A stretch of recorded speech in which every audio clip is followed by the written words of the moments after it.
Bir koyada barmıyız mı? Koya var mı? Bilmeyeyim.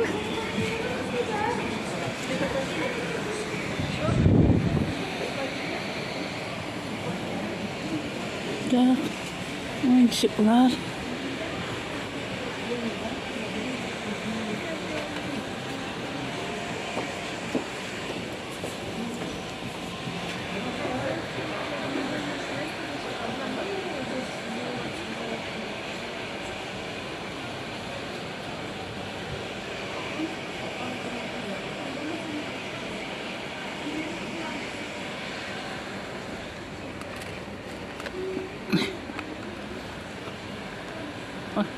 Motor.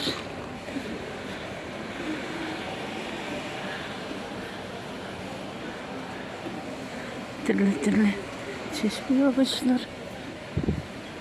O kimdir?